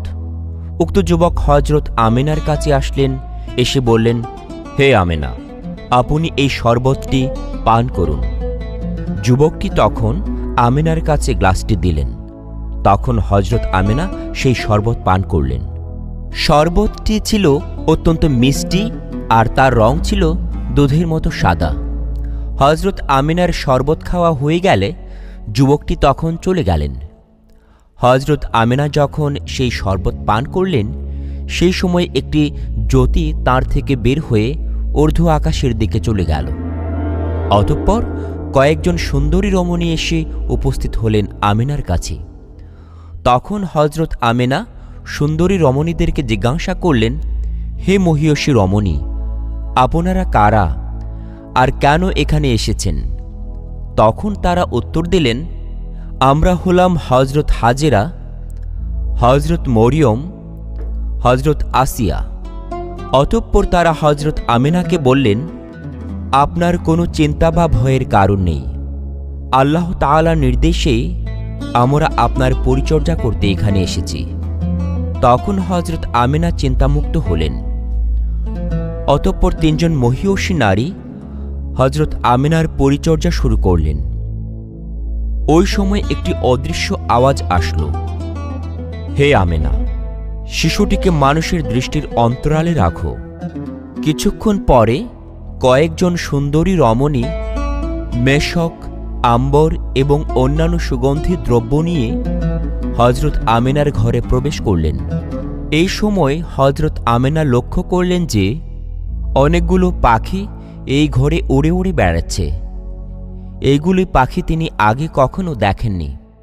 পাখি দেখে হযরত আমেনার চোখ জুড়িয়ে গেল। এমন সুন্দর মনোরম অবস্থার মধ্যে জন্ম নিলেন হযরত মুহাম্মদ সাল্লাল্লাহু আলাইহি ওয়াসাল্লাম এবং ভূমিষ্ঠ হয়ে সেজদায় পড়ে গেলেন আর বলতে লাগলেন, লা ইলাহা ইল্লাল্লাহু মুহাম্মাদুর রাসূলুল্লাহ। হযরত মুহাম্মদ সাল্লাল্লাহু আলাইহি ওয়াসাল্লাম যে রাতে ভূমিষ্ঠ হয়েছিলেন, সেই রাতে হযরত আমেনার ঘরে কোনো প্রদীপ ছিল না। কিন্তু শিশু হযরত মুহাম্মদ সাল্লাল্লাহু আলাইহি ওয়াসাল্লাম ভূমিষ্ঠ হওয়ার পর তার দেহের আলোয় ঘর এমন আলোকিত হল যে ঘরের নিচে যদি সূচ পড়া থাকে তাহলে সেই সূচ খুব সহজেই তুলে নেওয়া যাবে। সেই আলোর ছটা এমন উজ্জ্বল ছিল যে তার আলোয় সিরিয়া দেশ পর্যন্ত হযরত আমেনার চোখের সামনে ভেসে উঠল। অতঃপর আকাশ থেকে একটি মেঘ এসে হযরত আমেনার কোল থেকে শিশু মুহাম্মদকে তুলে নিয়ে আকাশের দিকে চলে গেল। এই সময় অদৃশ্য থেকে আওয়াজ আসলো, এই শিশুকে পূর্ব পশ্চিম সব এলাকায় ঘুরিয়ে আনো, যাতে করে সারা দুনিয়া এই শিশুর কাছে পরিষ্কার হয়ে যায়। শিশু হযরত মুহাম্মদ সাল্লাল্লাহু আলাইহি ওয়াসাল্লামকে একখণ্ড মেঘ এসে নিয়ে যাওয়ার পর হযরত আমেনা ঘরে একা ছিলেন, আর বসে বসে তিনি চিন্তা করতে লাগলেন। হাজার হাজার প্রশ্ন জাগল তার মনে। কিছুক্ষণ পর সেই মেঘ ফিরে আসলো শিশু মুহাম্মদ সাল্লাল্লাহু আলাইহি ওয়াসাল্লামকে নিয়ে, আর হযরত আমেনার কাছে দিয়ে আবার চলে গেল। কিছুক্ষণ পর হযরত আমেনা দেখতে পেলেন সূর্যালোকের মতো সুন্দর চেহারার তিনজন লোক হযরত আমেনার ঘরে আসলেন। তাদের একজনের হাতে ছিল একটি স্বর্ণের লোটা, আরেকজনের হাতে ছিল একটি রেশমি কাপড় দিয়ে ঢাকা একটি আংটি, এবং অন্যজনের হাতে ছিল একটি পশমি কাপড়। তাদের মধ্যে প্রথমজন হযরত আমেনার কাছ থেকে শিশু মুহাম্মদকে কোলে তুলে নিলেন আর লোটার পানি দিয়ে গোসল করালেন। অতঃপর দ্বিতীয় ব্যক্তির কাছে নিলেন। তারপর তিনি রেশমি কাপড়ের ভেতর থেকে আংটিটি বের করে তার দুষ্খণ্ডের মাঝখানে একটি চাপ মারলেন। অতঃপর তৃতীয় ব্যক্তি শিশু মুহাম্মদ সাল্লাল্লাহু আলাইহি ওয়াসাল্লামকে নিলেন তিনি হাতে থাকা পশমি কাপড় দিয়ে ঢেকে দিলেন। তারপর শিশু মুহাম্মদ সাল্লাল্লাহু আলাইহি ওয়াসাল্লামকে হযরত আমিনার কাছে দিয়ে দিলেন। তৃতীয় ব্যক্তিটি শিশু মুহাম্মদের কানে কি যেন বললেন। এইসব কথাগুলো হযরত আমিনা বুঝতে পারলেন না। তবে তিনি যা বুঝতে পারলেন তা হল, হে আল্লাহর রাসূল, আল্লাহ আপনাকে এমন গায়েবী এলেম দান করেছেন যা কাউকেই দেয়া হয়নি। আর আপনার প্রতি শুভ সংবাদ হল যে যারা আপনাকে আল্লাহর নবী মানবে ও আপনার প্রতি ঈমান আনবে তারা আপনার উম্মত হিসাবে গণ্য হবে এবং জাহান্নামের আযাব থেকে মুক্তি পাবে। এদিকে হযরত মুহাম্মদ সাল্লাল্লাহু আলাইহি সাল্লাম এর দাদা আব্দুল মুতালিব তার ঘরে ছিলেন, কিন্তু একটি আওয়াজ শুনে তিনি সাথে সাথেই বেরিয়ে বাহিরে চলে আসলেন। আসা মাত্রই তিনি আকাশে দেখতে পেলেন ফেরেশতাগণ আল্লাহ তাআলার উদ্দেশ্যে তসবিহ পাঠ করছেন, আর যেখানে মূর্তি ছিল সেই মূর্তিগুলো নিচে পড়ে যাচ্ছে আর গড়াগড়ি খাচ্ছে। এমন সময় আব্দুল মুতালিব আকাশ থেকে একটি আওয়াজ শুনতে পেলেন। কে যেন বলছে, হে দুনিয়াবাসী, এইমাত্র আখেরি পয়গম্বর জমিনে আগমন করলেন। আমরা আল্লাহ তাআলার রহমতের পানি নিয়ে আগমন করেছি, আর এই পানি দিয়ে তাঁকে গোসল করাবো। এই সময় আব্দুল মুতালিব দেখলেন কাবা ঘর, সাফা ও মারওয়া পাহাড় থরথর করে কাঁপছে। এই দৃশ্য চোখে দেখে আব্দুল মুতালিবও কাঁপতে লাগলেন। তখন তিনি একটি আওয়াজ শুনতে পেলেন, তোমরা ভয় পেও না, ভয়ের কোনো কারণ নেই। এই সময় আব্দুল মুতালিবের মনে ইচ্ছা জাগল যে পুত্রবধূ আমেনার ঘরে যাওয়ার, আর সেখানে কি ঘটনাই বা ঘটছে সেটা জানার। কিন্তু আব্দুল মুতালিবের অবস্থা তখন এমন হয়েছিল যে আমেনার ঘরে যাওয়া তার জন্য অনেক কঠিন। অনেক কষ্টে আব্দুল মুতালিব আমেনার ঘরের কাছে গিয়ে পৌঁছালেন। তখন আব্দুল মুতালিব দেখতে পেলেন যে হযরত আমেনার ঘরের উপরে অনেকগুলো সুন্দর পাখি উড়ছে, আর তার সাথে একখণ্ড সাদা মেঘ হযরত আমেনার ঘরের উপরে ভেসে বেড়াচ্ছে। এই দৃশ্য নিজ চোখে দেখে আব্দুল মুতালিব ভয়ে অজ্ঞান হয়ে মাটিতে পড়ে গেলেন। কিছুক্ষণ পর আব্দুল মুতালিবের জ্ঞান ফিরে আসলে তিনি আবার উঠে দাঁড়ালেন। তখন আব্দুল মুতালিব হযরত আমেনার ঘরে যাওয়ার জন্য ব্যাকুল হয়ে পড়লেন। তখন তিনি আস্তে আস্তে হযরত আমেনার ঘরের দরজার কাছে গেলেন, আর উঁকি দিয়ে দেখলেন আম্বর মিশ্রিত পানি গড়িয়ে যাচ্ছে, আর চারদিকটা সুঘ্রাণে ভরে যাচ্ছে। আব্দুল মুতালিব তখন ঘরের দরজা কিছুটা ফাঁক করে ভেতরে থাকা আমেনার দিকে দৃষ্টি দিলেন, আর দেখতে পেলেন হযরত আমেনার ললাটে পূর্বের সেই ঔজ্জ্বল্য আর দেখা যাচ্ছে না। সেই সময় আব্দুল মুতালিব বাহির থেকে হযরত আমেনাকে ডাক দিলেন, বললেন, হে আমেনা, তুমি কি জাগ্রত না নিদ্রিত? তখন হযরত আমেনা ভেতর থেকে বললেন, আমি জাগ্রত আছি। আব্দুল মুতালিব বলেন, তোমার চেহারায় এতদিন যে নূর ছিল তা আজ কোথায়? তখন হযরত আমেনা বললেন, আব্বাজান, এই নূর আমার ছিল না। এই নূর যার ছিল সে তো এইমাত্র আমার গর্ভ থেকে ভূমিষ্ঠ হয়েছে। তখন আব্দুল মুতালিব বললেন, তবে সেই মোহনীয় পরশমণিকে আমার কাছে দাও, তাকে দেখে আমার চোখে শীতল করি। হযরত আমেনা তখন উত্তর দিলেন, আব্বাজান, আপনি একটু ধৈর্য ধরুন। আপনি তো তার দাদা, আপনি নিশ্চয়ই তাকে দেখতে পাবেন। এখন একটু অসুবিধা আছে, তাই আমি তাকে আপনার কোলে তুলে দিতে পারবো না। তখন আব্দুল মুতালিব নিজেকে অপমানিত বোধ করলেন এবং রাগে ঘরের ভেতর যাওয়ার জন্য ব্যাকুল হয়ে গেলেন।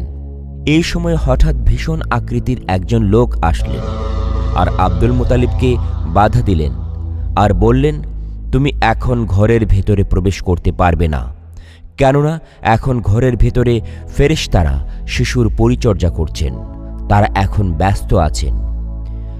যেই লোক আব্দুল মুতালিবকে বাধা দিলেন তার মতো এমন বড় আকৃতির লোক আব্দুল মুতালিব কখনো দেখেননি। তাই তিনি ভয় পেয়ে ঘরের ভেতরে আর ঢুকলেন না। এই ঘটনা আব্দুল মোতালিব সকলকে জানানোর ইচ্ছা করলেন, কিন্তু তা সম্ভব হল না। কারণ সেই সময় হঠাৎ করে আব্দুল মোতালিবের জবান বন্ধ হয়ে গিয়েছিল এবং একটানা 7 দিন যাবৎ তার মুখ থেকে কোনো কথাই বের হল না। হাদিস শরীফে বর্ণিত আছে, হযরত মুহাম্মদ সাল্লাল্লাহু আলাইহি ওয়াসাল্লাম যেদিন জন্মগ্রহণ করেছিলেন সেদিন দুনিয়াতে যেখানে যত মূর্তি ছিল সব মূর্তি মাটিতে পড়ে আল্লাহকে সেজদা করেছিল। অগ্নিপুজো পারস্যরাজ রাজপ্রসাদের ছাপে নির্মিত 12টি গম্বুজ ভেঙে পড়েছিল। মক্কায় কাফেরদের কাবাঘরে স্থাপিত 307টি মূর্তি পড়ে গিয়েছিল। ওই দিন কোনো বাদশাহীর সিংহাসন বাকি রইল না যে মাটিতে পড়েনি। পূর্ব সীমান্ত থেকে পশ্চিম সীমান্ত পর্যন্ত এমন কোনো জীবজন্তু ছিল না যে যারা হযরত মুহাম্মদ সাল্লাল্লাহু আলাইহি ওয়াসাল্লামের শুভ আগমনে আনন্দিত হয়নি। আলহামদুলিল্লাহ, লা ইলাহা ইল্লাল্লাহু মুহাম্মাদুর রাসূলুল্লাহ। 10ম হিজরির শেষ নাগাদ আরব উপদ্বীপের সর্বত্র ইসলামের জয় জয়কার সূচিত হয়। ইসলাম এখন বিজয়ী শক্তি। যেসব আরব গোত্র শুরু থেকে কুরাইশ ও তাদেরই সহযোগীদের উস্কানি ফুসলানিতে ইসলামের নবী এবং উদীয়মান মুসলিম শক্তির বিরোধিতা করে আসছিল, তারা এখন হয়তো ইসলাম গ্রহণ করেছে অথবা মুসলিম শক্তির সাথে সন্ধিসূত্রে আবদ্ধ হয়েছে। সুতরাং আরব উপদ্বীপে এখন ইসলাম ও মুসলমানগণ সম্পূর্ণ নিরাপদ। এই সময় রাসূলুল্লাহ সাল্লাল্লাহু আলাইহি ওয়াসাল্লাম পবিত্র কাবা শরীফে হজ করার সংকল্প ঘোষণা করেন। এই হজই তাঁর জীবনের প্রথম এবং শেষ হজ। হিজরি 9ম সনে হজ ফরজ হলেও তিনি হজে গমন করেন নাই। এই বছর তাঁর হজ পালনের ঘোষণা আরব উপদ্বীপের সর্বত্র আনন্দ ও উৎসাহ উদ্দীপনার তরঙ্গ প্রবাহ সৃষ্টি করে। যেসব মুসলমানের আজও রাসূলুল্লাহ সাল্লাল্লাহু আলাইহি ওয়াসাল্লামকে দেখার সৌভাগ্য হয় নাই, তাঁরা এই ঘোষণায় ব্যাকুল ও উদ্দীপিত হয়ে ওঠেন। জিলকদ মাসের 5 দিন অবশিষ্ট থাকতে রাসূলুল্লাহ সাল্লাল্লাহু আলাইহি ওয়াসাল্লাম যথারীতি প্রস্তুত হয়ে হজের উদ্দেশ্যে যাত্রা করেন। এ সময় তাঁর বাহন ছিল উষ্ট্রি কাসোয়া। অসংখ্য মুসলমান মদিনা হতে তাঁর সঙ্গী হয়েছেন। প্রত্যক্ষদর্শী সাহাবী হযরত জাবের বিন আবদুল্লাহ রাদিয়াল্লাহু তাআলা আনহু এর বর্ণনা মতে রাসূলুল্লাহ সাল্লাল্লাহু আলাইহি ওয়াসাল্লামের অগ্রপশ্চাতে ডানে বামে শুধু মানুষ আর মানুষ। এ যেন লোকারণ্য। ধনী গরিব, ইতর ভদ্র, দাস প্রভু সবাই আজ একসাথে একই উদ্দেশ্যে সমবেত হয়েছে। সবারই একই পোশাক, একখানা সেলাইবিহীন লুঙ্গি ও গাত্রাচ্ছাদন চাদর। সবাই নগ্নপদ, নগ্ন মস্তক। সবারই মুখেই সমানভাবে উচ্চারিত হচ্ছে আল্লাহুম্মা লাব্বাইক ধ্বনি। মদিনা থেকে যাঁরা বের হয়েছিলেন প্রতিমধ্যে তাদের সাথে আরও বহু লোক একত্রিত হয়। সংখ্যা 1 লাখ, মতান্তরে 1.25 লাখ। এই লক্ষ ভক্ত অনুরক্ত পরিবেষ্টিত অবস্থায় রাসূলুল্লাহ সাল্লাল্লাহু আলাইহি ওয়াসাল্লাম আল্লাহর ঘর কাবা শরীফ জিয়ারতের উদ্দেশ্যে চলেছেন। 10 বছর পূর্বে কুরাইশদের অত্যাচার নির্যাতনে অতিষ্ঠ হয়ে যে পথ ধরে মদিনায় হিজরত করেছিলেন, 10 বছর পর আবার সে পথ ধরেই মক্কাভিমুখে চলেছেন হজ্জ আদায়ের উদ্দেশ্যে। 9ম দিবসে তিনি লক্ষাধিক ভক্ত অনুরক্ত সঙ্গী সাথীকে নিয়ে মক্কায় উপস্থিত হন। জিলকদ মাসের 8 তারিখ জোহরের পূর্বে মিনায় গমন করেন এবং 9 তারিখ ফজর পর্যন্ত তথায় অবস্থান করেন। 9 তারিখে হজ। তাই রাসূলুল্লাহ সাল্লাল্লাহু আলাইহি ওয়াসাল্লাম এদিন সূর্যোদয়ের পর বিশাল জনসমুদ্র সঙ্গে নিয়ে আরাফার উদ্দেশ্যে যাত্রা করেন। লক্ষাধিক বনি আদমের লাব্বাইক ধ্বনিতে আকাশ বাতাস মুখরিত হয়ে ওঠে। প্রাক ইসলাম যুগে কুরাইশি যাজক পুরোহিতগণ হজ আদায়ে সর্বসাধারণ মানুষের জন্য অবশ্য পালনীয় কতগুলো বিশেষ রীতিনীতি প্রণয়ন করে। এর একটি ছিল উলঙ্গ হয়ে কাবায় তাওয়াফ করা। বিগত বছর নবম হিজরি সনে রাসূলুল্লাহ সাল্লাল্লাহু আলাইহি ওয়াসাল্লামের নির্দেশক্রমে এ ঘৃণিত প্রথার মূলোৎপাটিত হয়। এ সময়ে কুরাইশরা নিয়ম গড়ে নিয়েছিল, হজ্জের সময় তারা হরমের সীমানার মধ্যে অবস্থিত মুজদালিফায় আর সর্বসাধারণ মানুষ আরাফাতের ময়দানে অবস্থান করবে। অদ্য এ যাজকীয় ব্যবস্থারও মূলোৎপাটিত হয়। রাসূলুল্লাহ সাল্লাল্লাহু আলাইহি ওয়াসাল্লাম আরাফাতের ময়দানে সর্বসাধারণ মানুষের সাথে মিলিত হন। আরাফাত ময়দানে রাসূলুল্লাহ সাল্লাল্লাহু আলাইহি ওয়াসাল্লামের ভাষণ। পূর্বেই বলা হয়েছে, এই হজ্জে রাসূলুল্লাহ সাল্লাল্লাহু আলাইহি ওয়াসাল্লাম এর জীবনের প্রথম এবং শেষ হজ। তাই এ উপলক্ষে আরাফাতের ময়দানে সমবেত লক্ষাধিক মুসলমানের সমাবেশে তিনি একটি গুরুত্বপূর্ণ ভাষণ দেন। ইসলামের ইতিহাসে তা বিদায় হজ্জের ভাষণ নামে অভিহিত। ভাবগাম্ভীর্য, বিষয়বস্তুর সারবত্তা এবং অন্তর্নিহিত গুরুত্বের বিচারে রাসূলুল্লাহ সাল্লাল্লাহু আলাইহি ওয়াসাল্লামের এ ভাষণ অনন্য।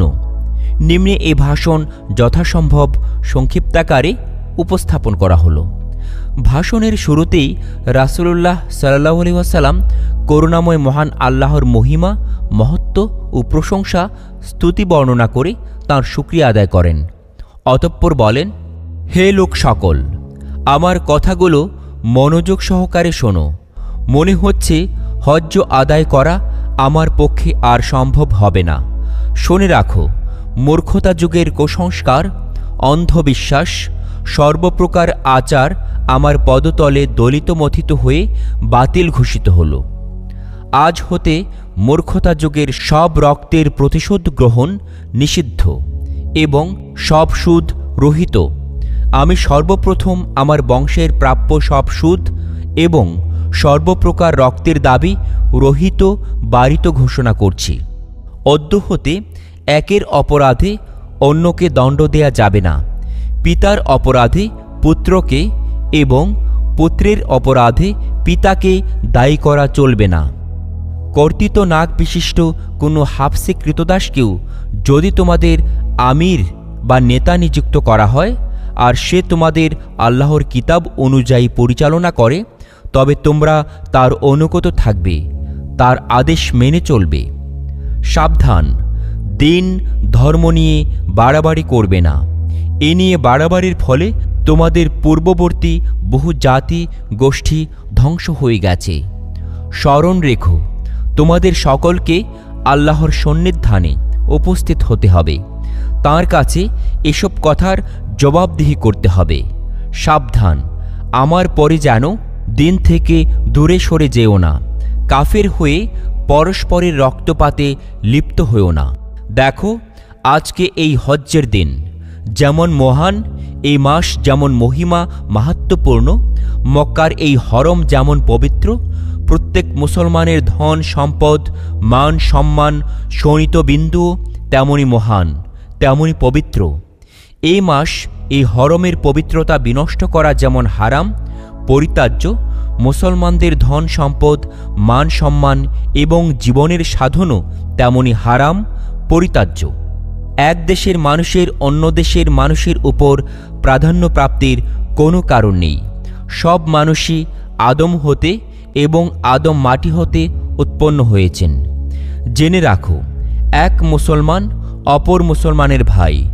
সব মুসলমানকে নিয়ে এক অবিচ্ছেদ্য ঐক্যবদ্ধ ভ্রাতৃসমাজ। হে লোক সকল, শয়তান নিরাশ হয়ে গেছে। সে আর কখনো তোমাদের দেশে পূজা পাবে না। সাবধান, অনেক বিষয় তোমরা ক্ষুদ্র মনে করো, অথচ তার মাধ্যমেই শয়তান অনেক সময় তোমাদের ক্ষতি সাধন করে থাকে। সেসব সম্পর্কে খুবই সাবধান থাকবে। হে লোক সকল, অতঃপর নারীদের সম্পর্কে আমি তোমাদেরকে সতর্ক করছি।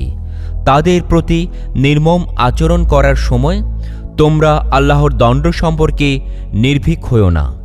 নিশ্চয়ই তোমরা তাদেরকে আল্লাহর জমিনে গ্রহণ করেছ এবং তাঁর বাক্য দ্বারাই তোমাদের সাথে তাদের দাম্পত্য সম্পর্ক স্থাপিত হয়েছে। নিশ্চিত জেনে রাখো, তোমাদের সহধর্মীদের উপর যেমন তোমাদের সত্ত্বাধিকার ও দাবি দেওয়া আছে, তোমাদের উপরও তাদের তেমনই সত্ত্বাধিকার ও দাবি দেওয়া আছে। নারীদের সাথে সদ্ব্যবহার সদাচরণ করতে তোমরা একে অন্যকে উদ্বুদ্ধ উৎসাহিত করবে। স্মরণ রেখো, তোমরাই এই নিঃসহায় অবলাদের একমাত্র বল, একমাত্র সহায়। আর তোমাদের দাস দাসী এরা নিঃসহায়, নিরাশ্রয়। সাবধান, এদের উপর অত্যাচার নির্যাতন করো না, এদের মনে কষ্ট দিও না। শুনে রাখো, ইসলামের আদেশ, তোমরা যা খাবে, যা পরবে, তাদেরকেও তাই খাওয়াবে, পরাবে। কোনো প্রকার তারতম্য গ্রহণযোগ্য নয়। যে বংশ পরিচয় গোপন করে নিজেকে অন্য বংশের বলে প্রচার করে, তার উপর আল্লাহর, তাঁর ফেরেশতাকুলের এবং সমগ্র মানব জাতির লানত অভিসম্পাত। আমি তোমাদের নিকট আল্লাহর কিতাব এবং আমার সুন্নাহ রেখে যাচ্ছি, যাবৎ তা অবলম্বন করে থাকবে, পথ ভ্রষ্ট হবে না। আজ যারা উপস্থিত রয়েছ, তারা অনুপস্থিতদেরকে আমার এসব আহ্বান পৌঁছে দেবে। হয়তোবা উপস্থিতদের কিছু লোক থেকে অনুপস্থিতদের কিছু লোক এর দ্বারা অধিকতর উপকৃত হবে। রাসূলুল্লাহ সাল্লাল্লাহু আলাইহি ওয়াসাল্লাম এর এক একটি বাক্য উচ্চারণ করছেন, আর ঘোষকগণ বিভিন্ন কেন্দ্রে দাঁড়িয়ে অযুত কণ্ঠে তার প্রতিধ্বনি করে যাচ্ছেন। এভাবে বিশাল জনসমাবেশের প্রত্যেক প্রান্তে তাঁর আহ্বানগুলো পৌঁছে যায়। তিনি বলে চলেছেন, আর তার বদনমণ্ডল জান্নাতে প্রভায় দীপ্ত এবং কণ্ঠস্বর সত্যের তেজে দৃপ্ত হয়ে উঠছে। এই অবস্থায় আকাশের পানে মুখ তুলে উচ্চ কণ্ঠে বলতে লাগলেন, ইয়া আল্লাহ, আমি কি তোমার বাণী পৌঁছে দিয়েছি? আমি কি আরোপিত কর্তব্য সম্পন্ন করেছি? লক্ষাধিক কণ্ঠে ধ্বনিত হয়ে উঠল, নিশ্চয়ই, নিশ্চয়ই। আর অধিকতর উদ্দীপনাপূর্ণ স্বরে তিনি বলতে লাগলেন, হে আল্লাহ, তুমি সাক্ষী থেকো, এরা স্বীকৃতি দিচ্ছে আমি তোমার বাণী তাদেরকে পৌঁছিয়েছি, আমার উপর আরোপিত কর্তব্য সম্পন্ন করেছি। হে লোক সকল, আমার সম্পর্কে তোমাদেরকে প্রশ্ন করা হবে, তোমরা সে প্রশ্নর কি উত্তর দেবে জানতে চাই। আরাফাতের পর্বত প্রান্তরে গঞ্জরণ জাগিয়ে লক্ষ কণ্ঠে প্রতিধ্বনিত হল, আমরা সাক্ষ্য দেব, আপনি আল্লাহর বাণী আমাদেরকে পৌঁছিয়েছেন, নিজ কর্তব্য যথাযথ সম্পন্ন করেছেন। লক্ষ কণ্ঠে প্রতিধ্বনিত উল্লেখিত জবাবে রাসূলুল্লাহ সাল্লাল্লাহু আলাইহি ওয়াসাল্লাম বিভোর হয়ে আকাশপানে অঙ্গুলি তুলে উচ্চ কণ্ঠে বলতে লাগলেন, ইয়া আল্লাহ, তুমি শুনে রাখো, সাক্ষী থাকো, হে আমার আল্লাহ, সাক্ষী থাকো। আরাফাতের ময়দানে রাসূলুল্লাহ সাল্লাল্লাহু আলাইহি ওয়াসাল্লামের ভাষণ শেষ হবার সঙ্গে সঙ্গে কোরআনের সর্বশেষ আয়াত নাজিল হল, আজ আমি তোমাদের জন্য আমার দিন এবং তোমাদের উপর আমার নিয়ামত ওহিয়ের পূর্ণতা সাধন করলাম, আর ইসলামকে তোমাদের জন্য দিন মনোনীত করলাম। ভাষণ শেষে রাসূলুল্লাহ সাল্লাল্লাহু আলাইহি ওয়াসাল্লাম সমবেত বিশাল জনমণ্ডলীর প্রতি মুখ ফিরিয়ে গম্ভীর ও করুণ স্বরে বলে উঠলেন, বিদায়। তাই সাধারণত এই হজ বিদায় হজ্জ নামে অভিহিত হয়ে থাকে। হাদিসে একে হাজ্জাতুল বালাগ, হাজ্জাতুল ইসলাম প্রভৃতি নামে স্মরণ করা হয়েছে। এরপর কোরবানি সহ হজ্জের অন্যান্য আনুষ্ঠানিক ক্রিয়াকর্ম শেষ করে রাসূলুল্লাহ সাল্লাল্লাহু আলাইহি ওয়াসাল্লাম মুহাজির ও আনসারগণকে সঙ্গে নিয়ে মদিনাভিমুখে যাত্রা করেন। একদা রাসূল সাল্লাল্লাহু আলাইহি ওয়াসাল্লাম ওয়াজ করছিলেন। তখন একজন ব্যক্তি সেখানে এসে উপস্থিত হল। সেই ব্যক্তির পরিধেয় বস্ত্র ছিল সাদা ধবধবে এবং চুলগুলো ছিল কৃষ্ণবর্ণের। তার মধ্যে ভ্রমণের কোনো চিহ্ন এবং ধুলাবালি বা ক্লান্তির কোনো ছাপ ছিল না। সেখানে উপস্থিত থাকা কেউই তাকে চিনতে পারল না। সে এখানে এসেই রাসূল সাল্লাল্লাহু আলাইহি ওয়াসাল্লামের উভয় জানুর উপর তার হাতগুলো রেখে প্রশ্ন করতে শুরু করলেন। প্রথমেই জিজ্ঞাসা করলেন, হে আল্লাহর রাসূল, আমাকে আপনি বলুন, ইসলাম কাকে বলে?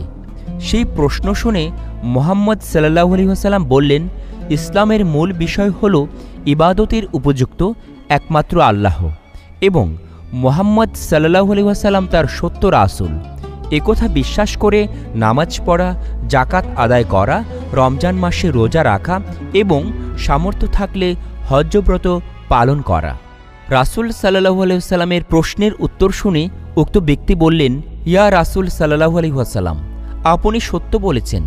অতঃপর উক্ত ব্যক্তি আবার প্রশ্ন করলেন, আমাকে বলুন ঈমান কাকে বলে? রাসূল সাল্লাল্লাহু আলাইহি ওয়াসাল্লাম এবারও উক্ত ব্যক্তির প্রশ্নের উত্তরে বললেন, ঈমান হলো তুমি আল্লাহর উপর বিশ্বাস স্থাপন করো, তার ফেরেশতা, কিতাব, সমস্ত আম্বিয়াদের কিয়ামতের পুনরুত্থান এবং ভালোমন্দ তাকদীরের উপর নির্ভরশীল এ বিষয়ের উপর। তখন সেই ব্যক্তি রাসূল সাল্লাল্লাহু আলাইহি ওয়াসাল্লামের প্রশ্নের উত্তর শুনে এবার বললেন, আপনি সত্য বলেছেন। সে পুনরায় জিজ্ঞাসা করল, ইহসান কাকে বলে? তার সেই প্রশ্ন শুনে রাসূল সাল্লাল্লাহু আলাইহি ওয়াসাল্লাম বললেন, এমনভাবে আল্লাহর ইবাদত করো যেন তাকে তুমি দেখছো, এতটা সম্ভব না হলে অন্তত আল্লাহ তোমাকে দেখছেন মনে মনে ও খেয়াল করে আল্লাহ তাআলার ইবাদত করো।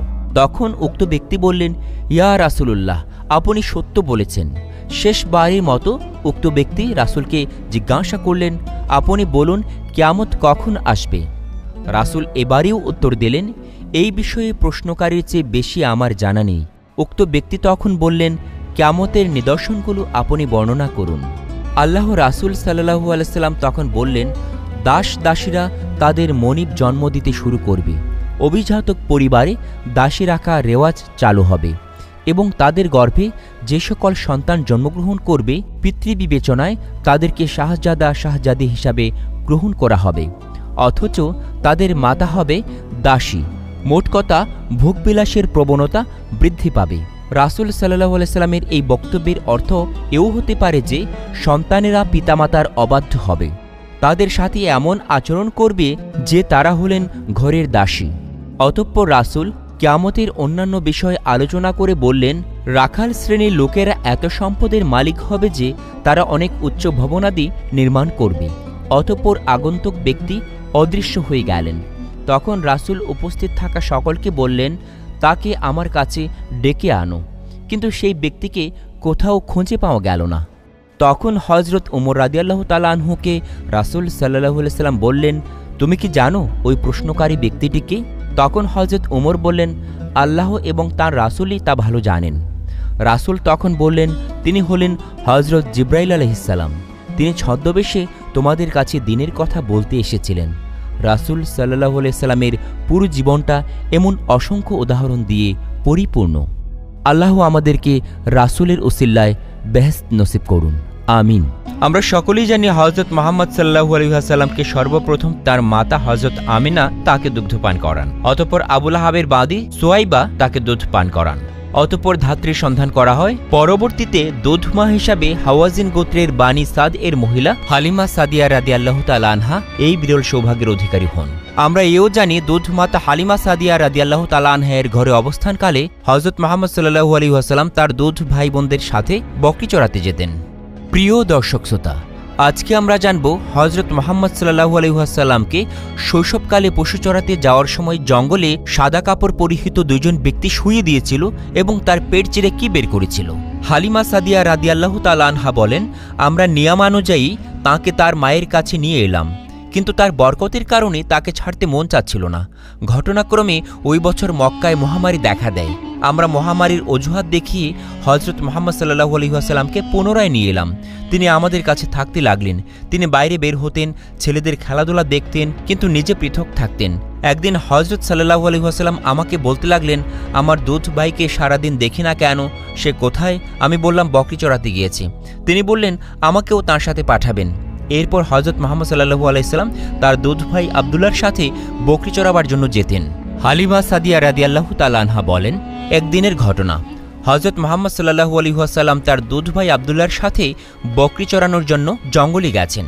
আব্দুল্লাহ হাঁপাতে হাঁপাতে দৌড়ে ঘরে এসে তার পিতার কাছে বললেন, আমার কুরাইশি ভাই মোহাম্মদকে দুজন সাদা কাপড় পরিহিত ব্যক্তি এসে শুইয়ে দিয়েছে এবং তার পেট চিরে দিয়েছে। আমি তাকে ওই অবস্থায় ছেড়ে এখানে দৌড়ে এসেছি। তখন হালিমা সাদিয়া রাদিয়াল্লাহু তাআলা আনহু বলেন, আমরা দুইজন আতঙ্কিত হয়ে জঙ্গলের দিকে দৌড়ে গিয়ে দেখি তিনি বসে আছেন, কিন্তু ভয়ে তার রং পরিবর্তন হয়ে গিয়েছে। আমি জিজ্ঞাসা করলাম, বেটা তোমার অবস্থা কি? তিনি বললেন, সাদা কাপড় পরিহিত দুজন ব্যক্তি এসে আমাকে ধরে শুয়ে এবং আমার পেট চিরে কি যেন খুঁজে বের করে, বুঝতে পারিনি তা কি। আমরা তাকে ঘরে নিয়ে আসি এরপর তাকে গণকের কাছে নিয়ে যায়। সেই গণক তাকে দেখেই হঠাৎ স্বীয় স্থান থেকে উঠে পড়ল এবং তাকে তার বুকের সাথে মিলিয়ে চিৎকার করে বলতে লাগলো, হে আরববাসীরা, আসো, যে মহাবিপদ অচিরেই তোমাদের নিকট আসবে তাকে শেষ করো। তার আকৃতি এরূপ হবে, এই শিশুকে হত্যা করো এবং আমাকেও এর সাথে শেষ করে দাও। যদি তোমরা তাকে ছেড়ে দাও তাহলে মনে রেখো, সে তোমাদের ধর্ম লুপ্ত করে দিয়ে এরূপ ধর্মের দিকে নিয়ে যাবে যা তোমাদের আগে কেউ এ পর্যন্ত শোনেনি। হালিমা এ কথা শুনে বিরক্ত হয়ে উঠলেন। তাকে ওই পাপিষ্টের হাত থেকে কাছে টেনে নিয়ে বললেন, তুমি পাগল হয়ে গিয়েছো, তোমার মস্তিষ্কের চিকিৎসা করাতে হবে। হালিমা তাকে নিয়ে ঘরে চলে এলেন, কিন্তু ওই দ্বিতীয় ঘটনার ফলে তাকে তার মায়ের কাছে ফিরিয়ে দিতে বদ্ধপরিকর হলেন হালিমা সাদিয়া রাদিয়াল্লাহু তাআলা আনহা, কেননা তখন পূর্ণাঙ্গভাবেই তাঁর নিরাপত্তার আশঙ্কা দেখা দিয়েছিল। যখন মক্কা পৌঁছে হালিমা সাদিয়া রাদিয়াল্লাহু তাআলা আনহা তাকে তার শ্রদ্ধেয়া মাতা আমিনার নিকট সুপর্দ করেন, তখন তার মা হালিমার নিকট জিজ্ঞাসা করলেন, এত আগ্রহ করে নিয়ে যাওয়া সত্ত্বেও এত শীঘ্র ফেরত দেওয়ার কারণ কি? বারংবার জিজ্ঞাসা করার পর হালিমাকে সমস্ত ঘটনা বলতে হলো। মাতা আমেনা তা শুনে বলেন, নিশ্চয়ই আমার পুত্রের কোনো বিশেষ মাহাত্ম্য রয়েছে। অতঃপর তিনি গর্ভধারণের দিনগুলোতে ও জন্মের সময়ে সংঘটিত আশ্চর্য ঘটনাসমূহর বর্ণনা করলেন। Thanks for watching. Like, comment and subscribe.